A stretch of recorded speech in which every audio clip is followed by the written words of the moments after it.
독일 통일운동, 민족주의 운동.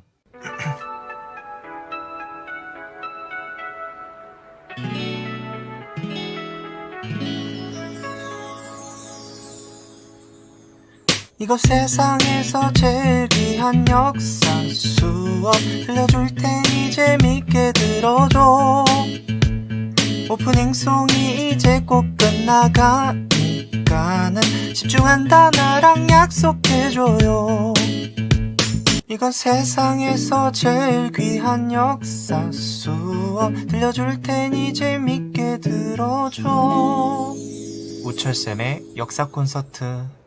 종교전쟁, 30년 전쟁으로 신성 로마 제국의 세력이 약해집니다. 이후 프랑스 나폴레옹 시대인 1805년에 신성 로마 제국은 나폴레옹의 공격을 받고 완전히 해체됩니다. 나폴레옹 시대 이후의 독일 지역은 신성 로마 제국으로부터 이탈하여 독일 연방, 라인 연방을 구성합니다. 이때 독일 지역 전체를 재구성하게 되는데 이 독일 연방, 라인 연방을 구성하면서 독일 지역 전체를 재구성하게 됩니다. 연방을 구성하는 세력은 군주국 35개와 자유시 4개였죠. 이러한 독일 연방에서 프로이센 세력이 크게 성장합니다. 신성 로마 제국의 중심이었던 오스트리아가 이후 네덜란드와 독일 남부를 포기하면서 프로이센이 그 틈을 타 성장하기 시작했죠. 라인강 서부 지역을 획득하더니 폴란드까지 획득해 나갔습니다. 그렇게 프로이센은 독일 지역 통일을 주도할 수 있는 세력으로 성장하기 시작했죠. 먼저 독일 지역을 통일하기 위해서 관세 동맹이란 걸 결성하는데요. 그 이야기의 시작점은 1818년 프로이센이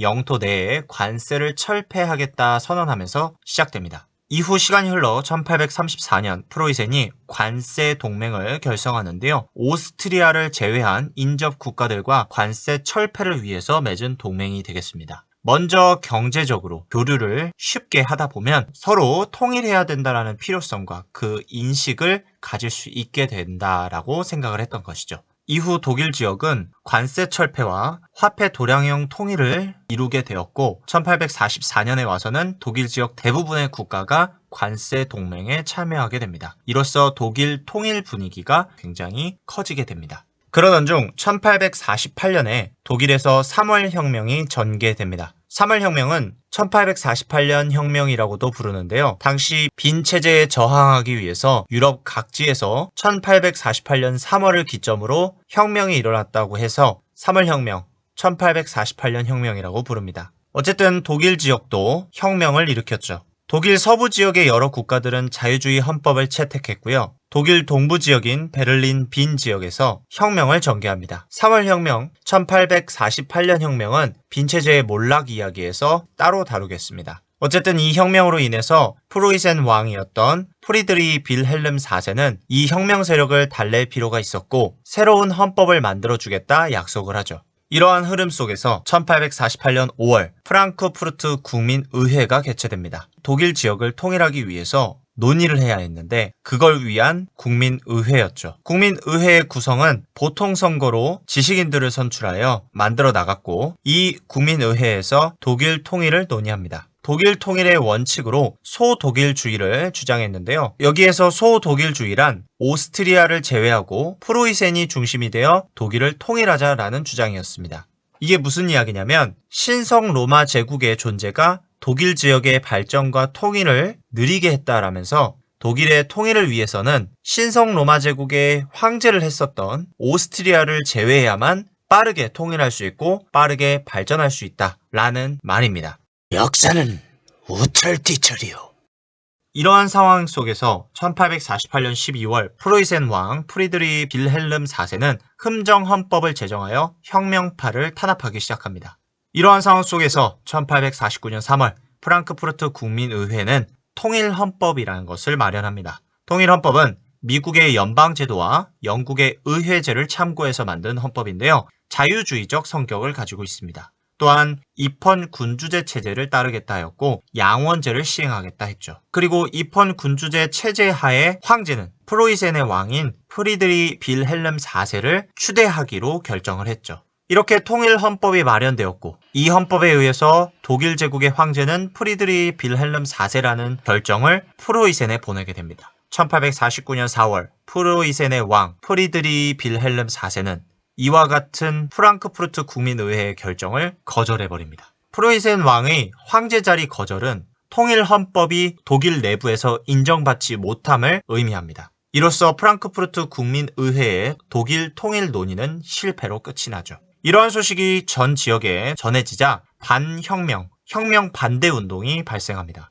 왜 그랬냐? 프로이센 왕이 통일 헌법과 혁명파 세력을 거절했고 인정하지 않았다. 그 말은 독일 내부에서 통일 헌법과 혁명파는 지지받지 못하는 세력이고 또한 옳지 않다는 것을 증명한 셈이다 라고 사람들이 생각했기 때문이에요.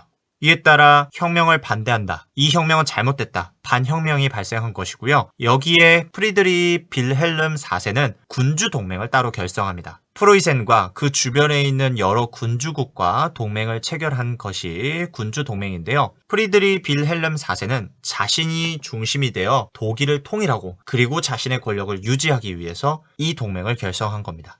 여기까지만 봐서도 프리드리 빌헬름 4세가 프랑크푸르트 국민의회의 황제 자리 제안을 거절한 이유가 나옵니다. 바로 프리드리 빌헬름 4세 입장에선 앞서서 황제 자리는 이펀 군주제의 황제 자리였기 때문에 헌법상의 황제는 있지만 그 힘은 의회에 있다 라는 내용이었어요. 그러면 프리드리 빌헬름 4세 입장에서는 내가 권력이 없는 자리를 앉을 필요가 없다 라고 생각을 했던 것이죠. 자, 이에 따라 1850년 프로이센 헌법을 개정합니다. 독일은 부르주아, 융커, 프로이센 귀족이라고 하는 융커 계층이 지배한다라는 내용과 기존의 전제 정치, 프리드리 빌헬름 4세가 권력을 잡는 그 정치를 유지하겠다라는 헌법 개정의 내용이죠.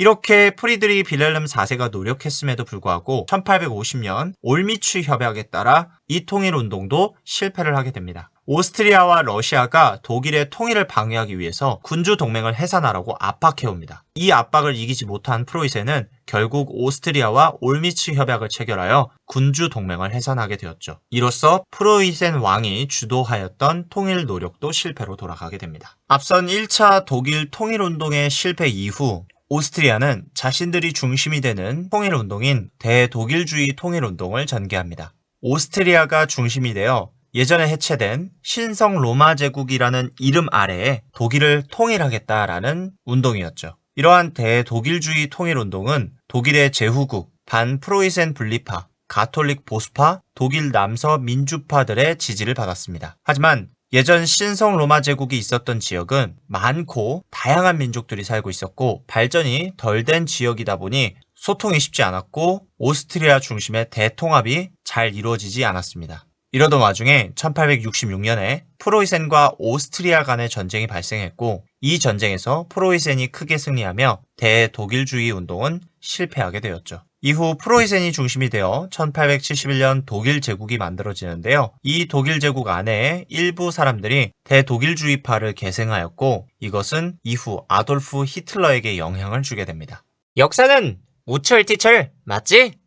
다시 돌아와서 이후 프로이센의 새로운 왕이 즉위를 합니다. 빌헬름 1세인데요. 이 빌헬름은 독일 통일운동을 다시 시도해야 된다면서 비스마르크를 재상으로 임명합니다. 오른쪽 그림의 사람입니다. 재상이 된 비스마르크는 독일 통일 방식을 새롭게 채택하죠. 강력한 군사력을 준비하고 중앙 집권 국가를 수립하여 왕에게 모든 권력이 집중되게 하고 군국주의적 정책, 정복을 통해 독일을 통일하는 그 정책을 시행합니다. 이에 따라 1862년 군제개혁인 철혈 정책을 시행하죠. 철혈 정책이란 독일의 통일 문제는 오로지 피와 무기로만 해결할 수 있다. 즉 전쟁으로만 해결할 수 있다라는 정책이 되겠습니다. 전쟁을 하려면 군사력이 강해져야겠죠. 군사력이 강해지려면 돈이 필요하겠죠. 그래서 세금을 거두기 시작합니다.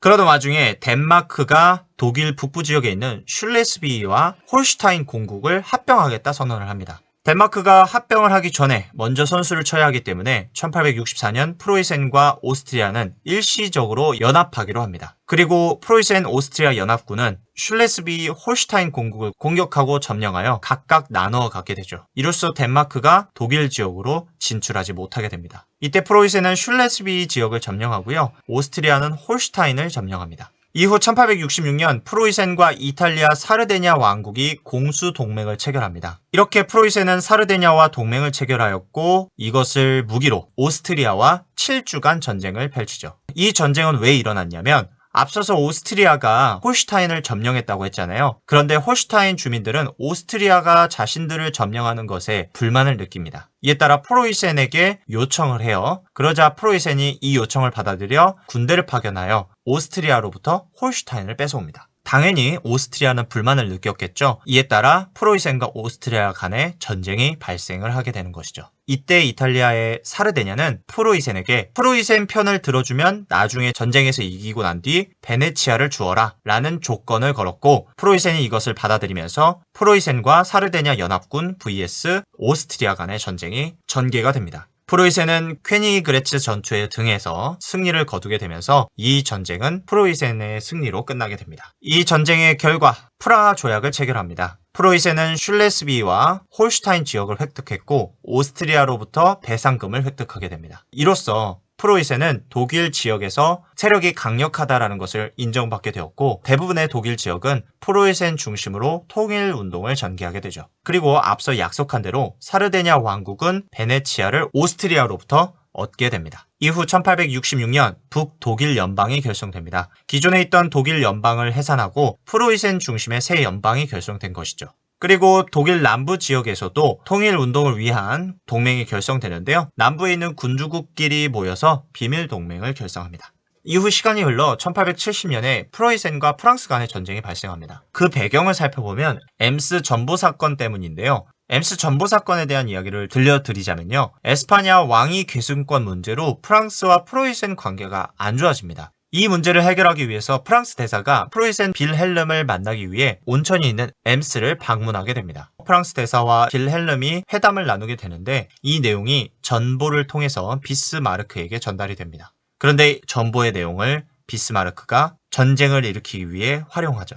이용해버립니다. 마치 프랑스 대사가 왕을 모욕했다는 식으로 내용을 바꾸어서 발표를 해버리죠. 그러자 프로이센 내부에서 프랑스와 전쟁을 해야 된다라는 여론이 형성이 됩니다. 이 분위기를 가지고 비스마르크는 프로이센의 명예를 위해 프랑스와 전쟁을 해야 된다라고 계속 강조를 했고, 이에 따라 1870년 7월 프랑스와 프로이센은 전쟁을 시작합니다. 이 전쟁의 결과 프로이센이 승리로 끝나게 되었고, 프로이센은 이로써 독일 전 지역을 통합할 수 있게 되었죠. 당시 독일 통일에 있어서 계속 압박을 가했던 나라가 동쪽으로 오스트리아, 서쪽으로는 프랑스였는데요. 프로이센이 이 두 국가들과의 전쟁에서 모두 승리하면서 통합할 수 있게 된 것이었습니다. 그렇게 1871년 1월 독일 통일 제국이 성립이 됩니다. 이 독일 제국의 황제 자리에 프로이센 왕이었던 빌헬름이 즉위하게 되면서 빌헬름 1세가 탄생합니다. 여기에서 추가 정보로는요, 빌헬름 1세가 독일 제국의 황제로 즉위하는 장소로 프랑스 베르사유 궁전을 선택했는데요. 프랑스와의 전쟁을 승리했다라는 것을 기념하기 위해, 그리고 프랑스보다 독일 제국이 위에 있다는 것을 보여주기 위해서 이 장소를 선택했습니다. 프랑스 입장에서는 굉장히 굴욕적인 사건이죠.